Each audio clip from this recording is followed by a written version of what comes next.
ಪ್ರಿಯ ವಿದ್ಯಾರ್ಥಿಗಳೇ, ನಾನು ಈ ದಿನ ನಿಮ್ಮ ಜೊತೆಲಿ DS ಕರ್ಕಿಯವರು ಬರೆದಿರ್ತಕ್ಕಂಥ ಹಚ್ಚೇವು ಕನ್ನಡದ ದೀಪ ಎಂಬ ಪದ್ಯವನ್ನು ನಾನು ವಿಶ್ಲೇಷಣೆ ಮಾಡ್ತಾ ಹೋಗ್ತೀನಿ. ಈ ಪದ್ಯ ತುಂಬ ಪ್ರಸಿದ್ಧವಾಗಿರ್ತಕ್ಕಂಥ ಪದ್ಯ. ಇದು ಭಾಳಷ್ಟು ಜನ ಪ್ರತಿಯೊಂದು ಕನ್ನಡದ ಕಾರ್ಯಕ್ರಮಗಳಲ್ಲಿ ಈ ಪದ್ಯದ ಸಾಲುಗಳನ್ನು ಹಾಡ್ತಕ್ಕಂಥದ್ದು, ಆ ಧ್ವನಿ ಮುದ್ರಿಕೆಯನ್ನು ಕೇಳಿಸ್ತಕ್ಕಂಥದ್ದು ಬಹಳ ಪ್ರಸಿದ್ಧವಾಗಿ ನೀವು ನೋಡ್ತಾ ಇದ್ದೀರ. ತುಂಬ ಚೆನ್ನಾಗಿರ್ತಕ್ಕಂಥ ಈ ಪದ್ಯವನ್ನು ವಿದ್ಯಾರ್ಥಿಗಳಿಗೆ ಹಂಚಬೇಕು, ಅದರ ಸಾರವನ್ನು ಇನ್ನಷ್ಟು ಚೆನ್ನಾಗಿ ತಿಳಿಸ್ಬೇಕು ಅನ್ನೋ ಉದ್ದೇಶದಿಂದ ನಾನು ಇದನ್ನು ಮಾಡ್ತಾಯಿದ್ದೀನಿ, ಈ ವಿಡಿಯೋವನ್ನು ಮಾಡ್ತಾಯಿದ್ದೀನಿ. ಒಂದು ಸಾರಿ ಪದ್ಯವನ್ನು ನಿಧಾನವಾಗಿ ಬಿಡಿಸಿ ನಾನು ಓದ್ತಾ ಹೋಗ್ತೀನಿ, ನೀವು ಅದನ್ನು ಕೇಳಿಸ್ಕೊಳ್ಳಿ. DS ಕರ್ಕಿ ಅವರ ಬಗ್ಗೆ ತುಂಬ ಸರಳವಾಗಿರ್ತಕ್ಕಂಥ ಒಂದು ಪರಿಚಯವನ್ನು ಮಾಡಿಕೊಡಬೇಕು ಅಂದರೆ, ಇವರು 1907ರಲ್ಲಿ ರಾಮದುರ್ಗ ತಾಲೂಕಿನ ಹಾರೇಕೊಪ್ಪ ಗ್ರಾಮದಲ್ಲಿ ಜನಿಸಿದರು. ಇವರ ಪೂರ್ಣ ಹೆಸರು ದುಂಡಪ್ಪ ಸಿದ್ದಪ್ಪ ಕರ್ಕಿ. DS ಕರ್ಕಿ ಅಂದರೆ ದುಂಡಪ್ಪ ಸಿದ್ದಪ್ಪ ಕರ್ಕಿ. ತಮ್ಮ ವಿದ್ಯಾಭ್ಯಾಸದ ನಂತರ ಅಧ್ಯಾಪಕ ವೃತ್ತಿಯನ್ನು ಬೆಳಗಾವಿಯ KLE ಸಂಸ್ಥೆಯಲ್ಲಿ ಪ್ರಾರಂಭ ಮಾಡ್ತಾರೆ. 1949ರಲ್ಲಿ ಕನ್ನಡ ಛಂದಸ್ಸನ್ನು ಕುರಿತು ಮಹಾಪ್ರಬಂಧವಾದ ಛಂದೋ ವಿಕಾಸಕ್ಕೆ ಡಾಕ್ಟರೇಟ್ ಪದವಿ ಪಡೆದರು. ನಂತರ ಹುಬ್ಬಳ್ಳಿಯ ಕಾಲೇಜಿನಲ್ಲಿ ಇವರು ಪ್ರಾಧ್ಯಾಪಕರಾದರು. ಇವರ ಮೊದಲ ಸಂಕಲನ ನಕ್ಷತ್ರಗಾನ 1949ರಲ್ಲಿ ಪ್ರಕಟವಾಯಿತು. ಇವರ ಇತರ ಕೃತಿಗಳೆಂದರೆ ಭಾವತೀರ್ಥ, ಗೀತ ಗೌರವ, ತನನ ತೋಂ, ಕರಿಕೆ ಕಣಗಿಲು, ನಮನ, ಬಣ್ಣದ ಚೆಂಡು, ನಾಲ್ದೆಸೆಯ ನೋಟ, ಶರೀಫರ ಜನಪ್ರಿಯ ಪದಗಳು ಇವು ಮುಖ್ಯವಾಗಿರ್ತಕ್ಕಂಥದ್ದು. DS ಕರ್ಕಿಯವರ ಹಚ್ಚೇವು ಕನ್ನಡ ದೀಪ ಅತ್ಯಂತ ಪ್ರಸಿದ್ಧವಾಗಿರ್ತಕ್ಕಂಥ ಕವನ. ಇದನ್ನು ಒಂದು ಸಾರಿ ನಾನು ಓದ್ತೀನಿ, ಕೇಳಿಸ್ಕೊಳ್ಳಿ. ಹಚ್ಚೇವು ಕನ್ನಡದ ದೀಪ, ಕರುನಾಡ ದೀಪ, ಸಿರಿನುಡಿಯ ದೀಪ, ಒಲವೆತ್ತಿ ತೋರುವ ದೀಪ, ಹಚ್ಚೇವು ಕನ್ನಡದ ದೀಪ. ಬಹುದಿನಗಳಿಂದ ಮೈ ಮರವೆಯಿಂದ ಕೂಡಿರುವ ಕೊಳೆಯ ಕೊಚ್ಚೇವು, ಎಲ್ಲೆಲ್ಲಿ ಕನ್ನಡದ ಕಂಪು ಸೂಸಲು ಅಲ್ಲಲ್ಲಿ ಕರಣ ಚಾಚೇವು. ನಡುನಾಡೆ ಇರಲಿ ಗಡಿನಾಡೆ ಇರಲಿ ಕನ್ನಡದ ಕಳೆಯ ಕೆಚ್ಚೇವು. ಮರೆತೇವು ಮರವ ತೆರೆದೇವು ಮನವ, ಎರೆದೇವು ಒಲವ ಹಿಡಿ ನೆನಪ, ನರ ನರವನೆಲ್ಲ ಹುರಿಗೊಳಿಸಿ ಹೊಸೆದು ಹಚ್ಚೇವು ಕನ್ನಡದ ದೀಪ. ಇದು ಮೊದಲನೆಯ ಸ್ಟ್ಯಾಂಜ. ಎರಡನೇ ಸ್ಟ್ಯಾಂಜ ನೋಡ್ತಾ ಹೋಗೋಣ. ಕಲ್ಪನೆಯ ಕಣ್ಣು ಹರಿವನಕ ಸಾಲು, ದೀಪಗಳ ಬೆಳಕ ಬೀರೇವು, ಹಚ್ಚಿರುವ ದೀಪದಲ್ಲಿ ತಾಯ ರೂಪ ಅಚ್ಚಳಿಯದಂತೆ ತೋರೇವು. ಒಡಲೊಡಲ ಕೆಚ್ಚಿನ ಕಿಡಿಗಳನ್ನು ಗಡಿನಾಡಿನಾಚೆ ತೂರೇವು. ಹೊಮ್ಮಿರಲು ಪ್ರೀತಿ ಎಲ್ಲಿಯದು ಭೀತಿ, ನಾಡೊಲವೆ ನೀತಿ ಹಿಡಿ ನೆನಪ, ಮನೆ ಮನೆಗಳಲ್ಲಿ ಮನ ಮನಗಳಲ್ಲಿ ಹಚ್ಚೇವು ಕನ್ನಡದ ದೀಪ. ಕರುನಾಡನರಿವ ನೆರೆತೀವಿ ಭಾವ, ಭಾವದಲ್ಲಿ ಜೀವನಾಡಿ ನುಡಿಸೇವು, ತೆರೆದ ಕಣ್ಣಿನಲ್ಲಿ ನೇಹವೆರೆದು ನವಜ್ಯೋತಿಯನ್ನೇ ಮುಡಿಸೇವು. ನಮ್ಮ ನುಂಡು ಅನ್ಯಾಯಗೈವಂಥವರ ಹುಚ್ಚ ಬಿಡಿಸೇವು, ಇಹುದು ಯಮಗೆ ಛಲವು ಕನ್ನಡದ ಬಲವು, ಕನ್ನಡದ ಒಲವು ಹಿಡಿ ನೆನಪ, ನಮ್ಮೆದೆಯ ಕೆಚ್ಚು ನೆಚ್ಚುಗಳ ನೂಡಿ ಹಚ್ಚೇವು ಕನ್ನಡದ ದೀಪ. ನಮ್ಮವರು ಗಳಿಸಿದ ಹೆಸರ ಉಳಿಸಲು ಎಲ್ಲರೂ ಒಂದು ಗೂಡೇವು, ನಮ್ಮೆದೆಯ ಮಿಡಿಯುವ ಈ ಮಾತಿನಲ್ಲಿ ಮಾತೆಯನ್ನು ಪೂಜೆ ಮಾಡೇವು. ನಮ್ಮುಸಿರು ತೀಡುವ ಈ ನಾಡಿನಲ್ಲಿ ಮಾಂಗಲ್ಯ ಗೀತ ಹಾಡೇವು. ತೊರೆದೇವು ಮರುಳ ಕಡೆದೇವು ಇರುಳ, ಪಡೆದೇವು ತಿರುಳ ಹಿಡಿ ನೆನಪ, ಕರುಳೆಂಬ ಕುಡಿಗೆ ಮಿಂಚನ್ನ ಮುಡಿಸಿ ಹಚ್ಚೇವು ಕನ್ನಡದ ದೀಪ. ಒಂದ್ಸಾರಿ ನಾವು ಇಡೀ ಪದ್ಯವನ್ನು ಒಂದ್ಸರಿ ನಾವು ನೋಡಿದ್ದೀವಿ. ಈಗ ಅದ್ರ ಮೇಲೆ ವಿವರಣೆಯನ್ನ ಕೊಡ್ತಾ ಹೋಗ್ತೀನಿ, ನೋಡ್ತಾ ಹೋಗೋಣವಾ. ಹಚ್ಚೇವು ಕನ್ನಡದ ದೀಪ. ಇಲ್ಲಿ ಕವಿ ಹೇಳ್ತಿದ್ದಾರೆ, ಎಂತ ದೀಪ ಹಚ್ತಾ ಇದ್ದೀವಿ? ಕನ್ನಡದ ದೀಪವನ್ನ ಹಚ್ಚುತ್ತಾ ಇದ್ದೀವಿ. ಕನ್ನಡದ ದೀಪ, ಹಚ್ಚೇವು ಕನ್ನಡದ ದೀಪ, ಕರುನಾಡ ದೀಪ. ಈ ನಮ್ಮ ಕಪ್ಪು ಮಣ್ಣಿನ ಕರ್ನಾಟಕದ ದೀಪ, ಕರುನಾಡ ದೀಪ, ಸಿರಿ ನುಡಿಯ ದೀಪ. ಎಂತ ನುಡಿ ಇದು? ಸಂಪತ್ತು, ಸಿರಿ ನುಡಿ. ಸಿರಿ ಅಂದ್ರೆ ಸಂಪತ್ತು, ಶ್ರೀ ಅಂತ, ಸಂಪತ್ತು ಅಂತ. ನೋಡಿ ಎಷ್ಟು ಅದ್ಭುತವಾಗಿರ್ತಕ್ಕಂಥ ಇಲ್ಲಿ ವ್ಯಾಕರಣ ಇದೆ. ಅದನ್ನು ಒಂದೊಂದು ಪದ ನೋಡ್ತಾ ಹೋಗಬೇಕು. ಸಿರಿ, ಶ್ರೀ, ತತ್ಸಮ ತದ್ಭವಗಳು ಬರ್ತಕ್ಕಂಥದ್ದು. ಸಿರಿ ನುಡಿಯ ದೀಪ, ಒಲವೆತ್ತಿ ತೋರುವ. ಒಲವು ಅಂದ್ರೆ ಪ್ರೀತಿ ಅಂತ. ಒಲವು, ಒಲವು ಅಂದ್ರೆ ಪ್ರೀತಿ. ಆ ಪ್ರೀತಿಯನ್ನ ತೋರಿಸ್ತಕ್ಕಂತಹ ದೀಪ ಹಚ್ಚೇವು ಕನ್ನಡದ ದೀಪ. ಬಹುದಿನಗಳಿಂದ, ಎಷ್ಟೋ ಶತಶತಮಾನಗಳಿಂದ ನಾವು ಕನ್ನಡಿಗರು ಅನ್ನೋದನ್ನು ಮರ್ತು ಬಿಟ್ಟಿದ್ದೀವಿ. ಬಹುದಿನಗಳಿಂದ ಮೈ ಮರೆವೆಯಿಂದ ನಾವೇ ಮರ್ತು ಬಿಟ್ಟಿದ್ದೀವಿ. ನಾನು ಕನ್ನಡಿಗ, ನಮ್ಮ ಭಾಷೆ ಕನ್ನಡ, ನಮ್ಮ ಮಾತೃಭಾಷೆ ಕನ್ನಡ, ನಾವು ಕನ್ನಡಾಂಬೆಯ ಮಕ್ಕಳು, ಮರ್ತಿದ್ದೀವಿ. ಅದನ್ನು ಕವಿ ಹೇಳ್ತಾರೆ, ಬಹುದಿನಗಳಿಂದ ಮೈ ಮರೆವೆಗಿಂದ ಕೂಡಿರುವ ಕೊಳೆಯ ಕೊಚ್ಚೇವು. ನೋಡಿ, ಆ ಕೊಚ್ಚೇವು, ಆ ಕೊಚ್ಚು ಅಂತಕ್ಕಂಥದ್ರಲ್ಲಿ ನಾನಾ ಅರ್ಥಗಳಿವೆ. ಯಾವ್ದಿಲ್ಲಿ ಯಾವ್ದನ್ನು ತಗೋಬೇಕು? ಕೊಚ್ಚು ಅಂದ್ರೆ ಕತ್ತರಿಸುವುದು, ತೆಗೆದಾಕ್ತಕ್ಕಂಥದ್ದು. ಯಾವ್ದನ್ನು ತೆಗೆದಾಕ್ಬೇಕು? ಕೊಳೆಯನ್ನ ತೆಗೆದಾಕ್ಬೇಕು. ಮೈಮರೆಯಿಂದ ಕೂಡಿದೀವಲ್ಲ ನಾವು ಕನ್ನಡದವರು ಅಂತ ಮರ್ತು ಬಿಟ್ಟಿದೀವಲ್ಲ, ಅದನ್ನ ತೆಗಿಬೇಕು. ಕೊಚ್ಚೇವು ಎಲ್ಲೆಲ್ಲಿ ಕನ್ನಡದ ಕಂಪು, ಎಲ್ಲೆಲ್ಲಿ ಕನ್ನಡದ ಕಂಪು. ನಿನ್ನೆ ಇಲ್ಲ ಮೊನ್ನೆ ಪ್ರಜಾವಾಣಿನಲ್ಲಿ ಒಂದು ವಿಶೇಷವಾಗಿರ್ತಕ್ಕಂಥ ಲೇಖನ ಬಂದಿತ್ತು. ನಾವು ಯಾವ್ಯಾವುದು ಕರ್ನಾಟಕ ಇವತ್ತು ಗಡಿ ಇದೆಯಲ್ಲ, ನಮ್ಮ ಒಂದು ಕರ್ನಾಟಕದ ಮ್ಯಾಪಲ್ಲಿ ತೋರಿಸ್ತಕ್ಕಂಥದ್ದು, ಅದು ಬಿಟ್ಟು ಕೂಡ ಕನ್ನಡ ಮಾತಾಡ್ತಕ್ಕಂಥವ್ರು ಮಹಾರಾಷ್ಟ್ರದಲ್ಲಿ, ಆಂಧ್ರ ಪ್ರದೇಶದಲ್ಲಿ, ತಮಿಳುನಾಡಿನಲ್ಲಿ ಸಾಕಷ್ಟು ಜನ ಇದ್ದಾರೆ ಅಂತ. ಲಕ್ಷಗಟ್ಟಲೆ ಜನ ಇದ್ದಾರೆ. ಕರ್ನೂಲ್ನಲ್ಲಿ 1,25,000 ಜನ ಇದ್ದಾರಂತೆ. ಆಮೇಲೆ ಕೃಷ್ಣಗಿರಿ ಜಿಲ್ಲೆಯಲ್ಲಿ ಅಲ್ಲಿ 75,000 ಜನ ಇದ್ದಾರಂತೆ. ಆಮೇಲೆ ಮಹಾರಾಷ್ಟ್ರದ ನಮ್ಮ ಒಂದು ಒಂದು ಸೊಲ್ಲಾಪುರ, ಅಲ್ಲಿ ಸಾಕಷ್ಟು ಜನ ಇದ್ದಾರೆ. ಹೀಗೆ ಆಂಧ್ರ ಪ್ರದೇಶ, ಕರ್ನಾಟಕದ ಗಡಿಯ ಆಚೆ ಕೂಡ ಎಷ್ಟೋ ಜನ ಕನ್ನಡ ಮಾತಾಡ್ತಕ್ಕಂಥವ್ರು ಇದ್ದಾರೆ. ಅದಕ್ಕೆ ಇಲ್ಲಿ ಹೇಳ್ತಾರೆ, ಎಲ್ಲೆಲ್ಲಿ, ಎಲ್ಲಿ ಪ್ಲಸ್ ಎಲ್ಲಿ, ಎಲ್ಲೆಲ್ಲಿ ಕನ್ನಡದ ಕಂಪು ಸೂಸಲು. ಅದು ಆ ಒಂದು ಕನ್ನಡದ ಆ ಸುಗಂಧ, ಆ ಕನ್ನಡದ ಆ ಒಂದು ಸುಗಂಧವಾಗಿ, ಅದಕ್ಕೆ ಕನ್ನಡವನ್ನ ಕಸ್ತೂರಿ ಅಂತ ಕರೀತಕ್ಕ, ಅತ್ಯಂತ ಮಧುರವಾಗಿರ್ತಕ್ಕಂಥ ಸುವಾಸನೆಯನ್ನು ಬೀರ್ತಕ್ಕಂತಹ ಭಾಷೆ ಅಂತ ಹೇಳ್ತಾ. ನೋಡಿ, ಅಲ್ಲಲ್ಲಿ ನಾವು ಕರ್ಣ ಚಾಚೆವು. ಕರ್ಣ ಅಂದ್ರೆ ಒಂದರ್ಥ ಇಂದ್ರಿಯ ಅಂತ. ಇಂದ್ರಿಯಗಳನ್ನ ಕರ್ಣ ಅಂತ ಕರೀತಾರೆ. ನಮ್ಮ ಕಣ್ಣು, ಕಿವಿ, ನಾಲಿಗೆ, ಇಡೀ ದೇಹವನ್ನೇ ಚಾಚಿ ಅಲ್ಲೆಲ್ಲ ಕನ್ನಡದ ಕಂಪನ್ನ ನಾವು ಪಡ್ಕೊಂತೀವಿ. ನಡುನಾಡೆ ಇರಲಿ, ಕರ್ನಾಟಕದ ಮಧ್ಯಪ್ರದೇಶ ಇರಬಹುದು, ಗಡಿನಾಡೆ ಇರಲಿ. ಇವಾಗ ಗಡಿನಾಡು ಅಂತ ಹೇಳಿದ್ವಲ್ಲ, ಎಲ್ಲೆಲ್ಲಿ ಈಗ ನೋಡಿ, ಈಗ ಕರ್ನಾಟಕದ ಗಡಿನಾಡು ಇಡೀ ಕರ್ನಾಟಕ ರಾಜ್ಯದ ಉದ್ದಕ್ಕೂ ಇದೆ. ಈಗ ಬೀದರು, ಅದು ಗಡಿನಾಡು. ಆ ಕಡೆ ಮಹಾರಾಷ್ಟ್ರ, ಈ ಕಡೆ ಆಂಧ್ರ ಪ್ರದೇಶಕ್ಕೆ ಸೇರಿರ್ತಕ್ಕಂಥ ಬಿಜಾಪುರ ಇರ್ಬೋದು, ಈ ಕಡೆ ರಾಯಚೂರು ಇರ್ಬೋದು, ಅಥವಾ ಬಳ್ಳಾರಿ ಇರ್ಬೋದು, ತುಮಕೂರಿನ ಪಾವಗಡ ಇರ್ಬೋದು, ಮಧುಗಿರಿ ಇರ್ಬೋದು, ಶಿರಾ ಇರ್ಬೋದು, ಈ ಕಡೆ ನೋಡಿದ್ರೆ ಕೋಲಾರದ ಕಡೆ ಇರ್ಬೋದು, ಅಥವಾ ಚಾಮರಾಜನಗರ ಕಡೆ ಇರ್ಬೋದು, ಅಥವಾ ನಮ್ಮ ದಕ್ಷಿಣ ಕನ್ನಡ ಜಿಲ್ಲೆಯಲ್ಲಿ ಇರ್ತಕ್ಕಂಥ ಆ ಕಡೆ ನೋಡಿ, ಅವೆಲ್ಲ ಗಡಿನಾಡುಗಳು. ಎಲ್ಲೆಲ್ಲಿ ಗಡಿನಾಡಿದೆಯೋ ಆ ಗಡಿನಾಡಿನ ಸುತ್ತಲೂ ಇರ್ತಕ್ಕಂಥ ಎಲ್ಲ ಕಡೆನೂ ಕನ್ನಡದ ಕಳೆಯ ಕೆಚ್ಚೇವು. ಆ ಕೆಚ್ಚು ಅಂತಕ್ಕಂಥದ್ದು ಬಹಳ ಮುಖ್ಯವಾಗಿ ನೀವು ಗಮನಿಸಬೇಕಾಗಿರ್ತಕ್ಕಂಥ ಏನಪ್ಪಾ ಅಂದ್ರೆ, ಒಂದು ಧೈರ್ಯ, ನಮ್ಮ ನಾಡು, ನಾವು ಕನ್ನಡಿಗರು ಅಂತಕ್ಕಂಥ ಕೆಚ್ಚನ್ನ ನಾವು ತರ್ತಾ ಇದ್ದೀವಿ.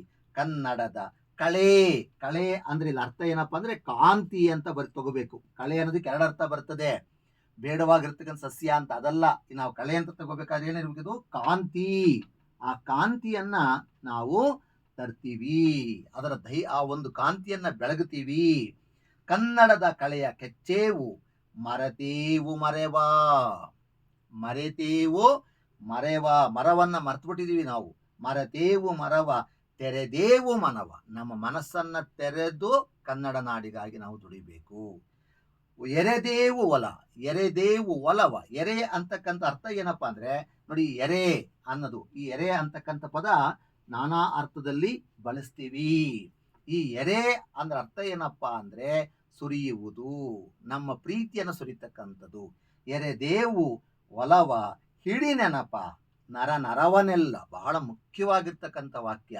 ನರ ನರವನೆಲ್ಲ ಹುರಿಗೊಳಿಸಿ, ಅದನ್ನು ಹುರಿಗೊಳಿಸಿ ಹಗ್ಗ ಮಾಡ್ಬೇಕಂತದ್ದು, ಬತ್ತಿ ಹೊಸ್ತೀವಲ್ಲ ಹಾಗೆ ನಮ್ಮ ಇಡೀ ರಕ್ತನಾಳಗಳನ್ನೆಲ್ಲವನ್ನ ಹುರಿಗೊಳಿಸುವುದು, ಸಶಕ್ತಗೊಳಿಸುವುದು.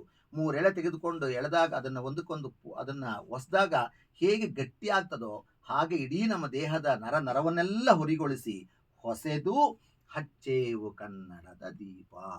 ಆ ದೀಪ ಯಾವಾಗಲೂ ಉರಿತಿರಬೇಕು, ಶಾಶ್ವತವಾದ ರೀತಿಯಲ್ಲಿ ಬೆಳಕನ್ನ ಕೊಡಬೇಕು ಅನ್ನುವುದನ್ನ ಕವಿ ಈ ಮೊದಲನೇ ಪ್ಯಾರಾದಲ್ಲಿ, ಮೊದಲನೆಯ ಆ ಒಂದು ಸ್ಟ್ಯಾಂಜದಲ್ಲಿ ಅವರು ಹೇಳ್ತಾರೆ. ನೋಡಿ, ಎರಡನೇ ಇದರೊಳಗೆ ಏನು ಹೇಳ್ತಾರೆ ಅಂತ ನೋಡ್ತಾ, ಕಲ್ಪನೆಯ ಕಣ್ಣು ಹರಿವನ ಕಸಾಲು. ಕನ್ನಡ ನಾಡು ಎಲ್ಲಿ ತನಕ ಇದೆ ಅಲ್ಲಿ ತನಕನು, ಕನ್ನಡ ಭಾಷೆ ಎಲ್ಲಿ ಮಾತಾಡ್ತಾರೋ ಅಲ್ಲಿ ತನಕನು, ಅದು ನಮ್ಮ ಕಾಶಿ ಇರ್ಬೋದು, ಕಾಶಿಲೂ ಕನ್ನಡ ಮಾತಾಡ್ತಕ್ಕಂಥವ್ರು ಇದ್ದಾರೆ, ಕೇದಾರ್ನಲ್ಲಿ ಕನ್ನಡ ಮಾತಾಡ್ತಕ್ಕಂಥವ್ರು ಇದ್ದಾರೆ, ನೇಪಾಳದಲ್ಲಿ ಕನ್ನಡ ಮಾತಾಡ್ತಕ್ಕಂಥವ್ರು ಇದ್ದಾರೆ. ನೋಡಿ, ಮೊನ್ನೆ ತಾನೇ ಜ್ಞಾನವಾಪಿನಲ್ಲೂ ಕೂಡ ಕನ್ನಡದ ಒಂದು ಶಾಸನ ನಿಮ್ಗೆ ಕಂಡು ಬಂದಿರತಕ್ಕಂಥದ್ದು ಗೊತ್ತಾಯಿತು. ಹಾಗೆ ಇವತ್ತಿಗೂ ಕೂಡ ಕನ್ನಡ ನಾಡಿನ ಪದಗಳು ಗ್ರೀಕಲ್ಲಿ ಕೂಡ ಬಳಸಿದ್ರು ಅಂತ ಬರ್ತದೆ. ಹಾಗಾಗಿ ಕಲ್ಪನೆಯ ಕಣ್ಣು, ನಾವು ಎಷ್ಟು ಕಲ್ಪನೆ ಮಾಡ್ಕೊಂಡು ಎಲ್ಲಿ ತನಕ ಹೋಗ್ತದೋ ಅಲ್ಲಿ ತನಕ ಕನ್ನಡದ ಈ ಸಾಲು, ಬೆಳಕು ಸಾಲು ಕಾಣಿಸ್ತಾ ಇದೆ. ದೀಪಗಳ ಬೆಳಕ ಬೀರೇವು ಹಚ್ಚಿರುವ ದೀಪದಲ್ಲಿ ತಾಯ ರೂಪ. ಆ ತಾಯಿಯ ರೂಪ ಇದೆ. ಯಾವುದು ತಾಯಿಯ ರೂಪ? ಕನ್ನಡ ಭಾಷೆಯೇ ಆ ತಾಯಿಯಾಗಿ, ಕನ್ನಡಾಂಬೆಯಾಗಿ ರೂಪುಗೊಳ್ತಿರ್ತಕ್ಕಂಥದ್ದು. ಹಚ್ಚಿರುವ ದೀಪದಲ್ಲಿ ತಾಯಿಯ ರೂಪ ಅಚ್ಚಳಿಯದಂತೆ. ನೋಡಿ, ಆ ಪದ ಎಷ್ಟು ಚೆನ್ನಾಗಿದೆ ನೋಡಿ, ಅಚ್ಚಳಿಯದಂತೆ, ಆ ಬಿಂಬ ನಾಶವಾಗದಂತೆ, ಆ ಭುವನೇಶ್ವರಿ ರೂಪ ನಾಶವಾಗದಂತೆ ತೋರೇವು. ನಾವು ಅದನ್ನು ಯಾವತ್ತು ಶಾಶ್ವತ ಉಳಿಸ್ತೀವಿ. ಒಡಲೊಡಲ ಕೆಚ್ಚಿನ, ಒಡಲು ಪ್ಲಸ್ ಒಡಲು, ಒಡಲೊಡಲು, ಒಡಲು ಅಂದ್ರೆ ದೇಹ. ಪ್ರತಿಯೊಬ್ಬ ಕನ್ನಡಿಗನ ದೇಹದಲ್ಲೂ ಕೂಡ, ಪ್ರತಿಯೊಬ್ಬ ಕನ್ನಡಿಗನ ದೇಹದಲ್ಲೂ ಕೂಡ ಆ ಕೆಚ್ಚು, ಆ ಧೈರ್ಯ, ಕನ್ನಡ, ನಾನು ಕನ್ನಡಿಗ, ನಾನು ಕನ್ನಡ ಭಾಷೆಯನ್ನು ಮಾತನಾಡ್ತಕ್ಕಂಥವನು, ನಾನು ಕನ್ನಡಾಂಬೆಯ ಸುಪುತ್ರ ಅಂತಕ್ಕಂಥ ಒಂದು ಕೆಚ್ಚನ್ನು ತೋರಿಸ್ತಕ್ಕಂಥ ರೀತಿಯಲ್ಲಿ ಆ ಕೆಚ್ಚಿನ ಕಿಡಿಗಳನ್ನು ಗಡಿನಾಡಿನಾಚೆ, ಕೇವಲ ಕರ್ನಾಟಕದಲ್ಲಿ ಮಾತ್ರ ಅಲ್ಲ, ಕರ್ನಾಟಕವನ್ನು ಬಿಟ್ಟು ಬೇರೆ ಬೇರೆ ರಾಜ್ಯಗಳಲ್ಲೂ, ಬೇರೆ ಬೇರೆ ದೇಶಗಳಲ್ಲೂ ಕೂಡ ಅದನ್ನು ತೂರೇವು, ಅದನ್ನು ನಾವು ಹಬ್ಬಿಸ್ತೀವಿ, ಅದನ್ನು ಬಳಸ್ತೀವಿ ಅಂತಕ್ಕಂಥದ್ದು. ಹೌದು, ಇವತ್ತು ನಮ್ಮ ಈ ದೇಶವನ್ನು ಬಿಟ್ಟು ಬೇರೆ ದೇಶದಲ್ಲೂ ಕನ್ನಡಿಗರಿದ್ದಾರೆ. ಸಿಂಗಾಪುರದಲ್ಲಿದ್ದಾರೆ, ಅಥವಾ ಅಮೇರಿಕಾದಲ್ಲಿದ್ದಾರೆ, ಜಪಾನ್ನಲ್ಲಿದ್ದಾರೆ, ಜರ್ಮನಿಯಲ್ಲಿದ್ದಾರೆ. ಎಲ್ಲ ಕಡೆಗೂ ಕನ್ನಡ ಭಾಷೆಯನ್ನು ಬಳಸ್ತಕ್ಕಂಥವ್ರು ಸಾಕಷ್ಟು ಸಂಖ್ಯೆ ಇದ್ದಾರೆ. ಅದಕ್ಕೆ ಗಡಿನಾಡಿನಾಚೆ ತೂರೇವು. ಹೊಮ್ಮಿರಲು ಭೀತಿ, ಹೊಮ್ಮಿರಲು ಪ್ರೀತಿ, ಎಲ್ಲಿಯದು ಭೀತಿ. ಎಷ್ಟು ಚೆನ್ನಾಗಿದೆ ನೋಡಿ. ಹೊಮ್ಮಿರಲು, ಯಾವುದು ಕನ್ನಡ ನಾಡು, ಕನ್ನಡಿಗ ಅಂತಕ್ಕಂಥ ಪ್ರೀತಿಯನ್ನ ಅದು ಹೊಮ್ಮಿದ್ರೆ, ಅದು ಚಿಮ್ತಾ ಇದ್ರೆ, ಭೀತಿ, ಭಯ ಅಂತಕ್ಕಂಥದ್ದು ಎಲ್ಲಿದೆ? ನಾಡೊಲವೇ ನೀತಿ. ನಮ್ಮ ನೀತಿ ಯಾವುದು? ಕನ್ನಡ ನಾಡನ್ನು ಪ್ರೀತಿಸ್ತಕ್ಕಂಥದ್ದು, ಕನ್ನಡಾಂಬೆಯನ್ನು ಪ್ರೀತಿಸ್ತಕ್ಕಂಥದ್ದು, ಕನ್ನಡ ಭಾಷೆಯನ್ನ ಬಳಸ್ತಕ್ಕಂಥದ್ದು. ನಾಡೊಲವೇ ನೀತಿ ಹಿಡಿ ನೆನಪ. ಮನೆ ಮನೆಗಳಲ್ಲಿ, ಮನೆ ಮನೆಗಳಲ್ಲಿ, ಮನಗಳಲ್ಲಿ, ಎಲ್ಲೋ ಒಂದು ಕಡೆ ಅಲ್ಲ, ಯಾವುದೋ ಶಾಲೆಯಲ್ಲೋ ಯಾವುದೋ ಸಮಾರಂಭದಲ್ಲೋ ಅಲ್ಲ, ಪ್ರತಿಯೊಬ್ಬರ ಮನೆಗಳಲ್ಲೂ, ಮನೆಯಲ್ಲೂ, ಮನೆಗಳಲ್ಲೂ, ಮತ್ತೆ ಮನಗಳಲ್ಲೂ, ಪ್ರತಿಯೊಬ್ಬರ ಕನ್ನಡಿಗರ ಮನಸ್ಸಿನಲ್ಲೂ ಕೂಡ ಹಚ್ಚೇವು ಕನ್ನಡದ ದೀಪ, ಸಿರಿ ನುಡಿಯ ದೀಪ, ಒಲವೆತ್ತಿ ತೋರುವ ದೀಪ. ಕರುನಾಡಿನ ಅರಿವ ನೆರೆತಿವೀ ಭಾವ. ಈ ಭಾಷೆ ಯಾವುದು, ಹೆಂಗರಿಬೇಕು? ಆ ಭಾಷೆಯಿಂದ ನಮ್ಮ ನಾಡನ್ನ ನಾವು ಅರ್ಥ ಮಾಡ್ಕೋಬೇಕು. ನೆರೆ ಅಂತಕ್ಕಂಥದಕ್ಕೆ ಎರಡು ಅರ್ಥ ಬರ್ತದೆ. ಒಂದರ್ಥ, ನೆರೆ ಅಂದ್ರೆ ನರೆ, ನೆರೆ, ಒಂದು ಬಿಳಿ ಕೂದಲು ಅಂತ ಒಂದು ಬರ್ತದೆ, ಇನ್ನೊಂದು ಸಮೀಪ ಅಂತ ಬರ್ತದೆ. ಇಲ್ಲಿ ಯಾವುದಪ್ಪ ಬಹಳ ಮುಖ್ಯವಾಗಿರ್ತಕ್ಕಂಥದ್ದು ಅಂದ್ರೆ, ನಾವು ಒಂದು ಪ್ರಾತಿನಿಧ್ಯಕ್ಕೆ ಬರ್ತಕ್ಕಂಥದ್ದು, ಒಂದು ಧೈರ್ಯದಿಂದ ಹೇಳ್ತಕ್ಕಂಥದ್ದು, ನೆರೆತಿರುವ, ಸೇರಿರ್ತಕ್ಕಂತಹ ಭಾವದಲ್ಲಿ ಜೀವನಾಡಿ ನುಡಿಸೇವು. ಯಾವುದು ಜೀವನಾಡಿ? ಕನ್ನಡ ಭಾಷೆಯನ್ನ ಬಳಸ್ತಕ್ಕಂತಹ ಜೀವನಾಡಿ, ಕನ್ನಡ ನುಡಿಯನ್ನ ನಾವು ಅನುಸರಿಸ್ತಕ್ಕಂಥದ್ದು, ಅದರ ಸಾರವನ್ನು ತಿಳ್ಕೊಳ್ತಕ್ಕಂಥದ್ದು, ತೆರೆ ತೆರೆದ ಕಣ್ಣಿನಲ್ಲಿ. ಕನ್ನಡಿಗರು ಯಾವತ್ತೂ ಕಣ್ಣು ಮುಚ್ಚಬಾರ್ದು. ತೆರೆ ತೆರೆದ, ನೋಡಿ, ತೆರೆ ತೆರೆದ, ತೆರೆದಿರ್ತಕ್ಕಂತಹ. ತೆರೆ ಅನ್ನೋದಕ್ಕೂ ಎರಡರ್ಥ, ನಾನಾ ಅರ್ಥ ಬರ್ತದೆ. ಒಂದು ತೆರೆ, ಅದನ್ನ ಒಂದು ಓಪನ್ ಮಾಡುವಂತ ತೆರೆಯತಕ್ಕಂಥದ್ದು ತೆರೆ, ಇನ್ನೊಂದು ಅಲೆಗಳು ಬರ್ತಕ್ಕಂಥದ್ದು ತೆರೆ. ನಾಟಕದ ಪರದೆಯನ್ನು ತೆರೆ ಅಂತ ಕರೀತಾರೆ. ಇಲ್ಲೇನು ಹೇಳಬೇಕು? ತೆರೆ ತೆರೆದ ಕಣ್ಣು ಬಿಟ್ಟು ನಾವು ಕನ್ನಡ ಭಾಷೆಯನ್ನ, ಕನ್ನಡ ನಾಡಿನ ಪ್ರೀತಿಯನ್ನು ನೋಡುವ ರೀತಿಯಲ್ಲಿ ತೆರೆ ತೆರೆದ ಕಣ್ಣಿನಲ್ಲಿ ನೇಹವೆರೆದು, ನೇಹ ಸ್ನೇಹ, ತತ್ಸಮ ತದ್ಭವ, ನೋಡಿ, ಸ್ನೇಹವನ್ನ ಸೇರಿಸಿ ನವಜ್ಯೋತಿಯನ್ನೇ ಮುಡಿಸೇವು. ಮುಡಿಸುವುದು, ದೀಪ ಮುಡಿಸ್ತೀವಿ ಅಂತ ಹೇಳ್ತೀವಲ್ಲ, ನವಜ್ಯೋತಿ ಯಾವುದದು? ಕನ್ನಡಿಗರು ಇತರ ಭಾಷಿಕರ ಜೊತೆಯಲ್ಲಿ, ಇತರ ಸಂಬಂಧಗಳ ಜೊತೆಯಲ್ಲಿ ನಾವು ಜೊತೆ ಸೇರಿಕೊಂಡು ಹೊಸ ಜ್ಯೋತಿಯನ್ನ, ಹೊಸ ದೀಪವನ್ನ ನಾವು ಮುಡಿಸ್ತೇವೆ. ನಮ್ಮನ್ನ ಒಂದೊಂದು, ಬಹಳ ಮುಖ್ಯವಾದ ಕವಿ. ಒಂದು ಕಡೆ ಪ್ರೀತಿಗಾಗಿ ಪ್ರೀತಿ ತೋರಿಸ್ತೀವಿ, ಅದೇ ಸಮಯದಲ್ಲಿ ಇನ್ನೊಂದು ಮಾತು ಹೇಳ್ತಾ ನೋಡಿ, ನಮ್ಮನ್ನ ಉಂಡು ಅನ್ಯಾಯಗೈವ.